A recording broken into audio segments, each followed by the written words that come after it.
And straight into my panko. And repeat till done. In, around, out. Now, if you don't want to shuck the oysters, but I recommend that you do, you can always buy a jar of oysters and remove the liquid from it, rinse them off so they're not so salty, and you can have them. It'll be the same, because fried oysters are super tasty. All right, and there it is. Panko crusted oysters ready for the fryer. And I will be right back. Now, one of the key things to frying anything is having the perfect frying temperature, which means in and around 370, 375. Anything lower, what happens is it becomes a soggy mush and takes too long to cook. Anything higher, the outside burns and the inside is not done. Now, if you don't have a thermometer, one of the best ways that I've learned, an old trick in Asian world, or for me anyways, is you take a wooden chopstick and you insert it into the oil. Now, if bubbles start to gather around it, as you see is happening, that means your oil is ready. Now, I'm going to put in my crab cakes first because they took a little longer to cook than the actual oysters, and we're using the same oil. I'm just using regular canola oil. And once I flip these bad boys over, then I'm going to go ahead and add my oysters.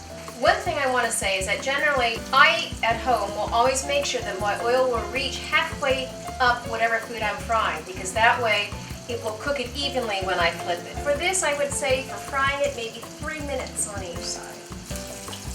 Nice and golden brown. And in go my oysters.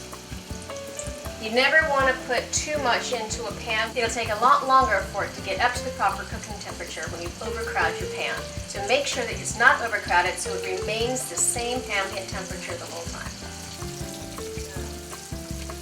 Nice and golden brown. These are almost done, about another 2 minutes for both. And we're going to take these out and we're going to plate our po' boy. I'm out of the fryer, back to the table, and we're gonna make ourselves a po' boy. Now I call this a board sandwich. Why? Because I'm doing it directly on my cutting board. We're gonna leave it there because it's gonna taste just as good. So, cut my hero open. I like a lot of mayonnaise. You can use mustard. I'm not a big mustard person, but, well, that's up to you what you want to put in. In goes a big slather of mayo. I got my lettuce. And we're gonna layer in some tomatoes.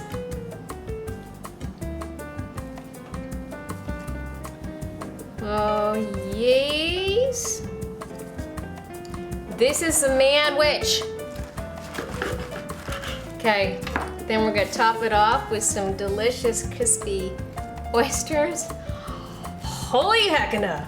We're gonna top it off with a little bit of mayonnaise on here.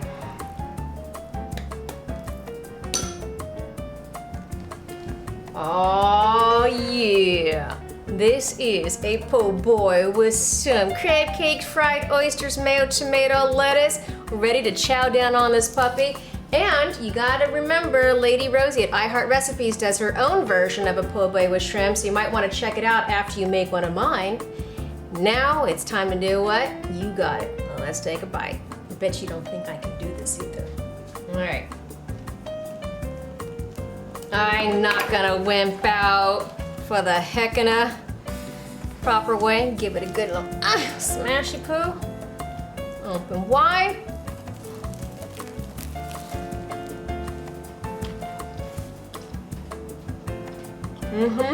That is a bad mama jamma sandwich. I'm sorry. One more bite on this delicious oyster. Okay. Panko extra crispy. Tomato, mayonnaise, lettuce with that hero, and that delicious crab cake. This sandwich was amazing, and I bet you're gonna think so also. And remember, you don't have to use the same mayonnaise that I did. You can go to Bootleg Tips and check out my flavored mayonnaise, sriracha mayo, and make any type of mayo that you want to. And I will see you next week with another super tasty date night dish. Thank you for watching, and I'll see you soon. Bye-bye.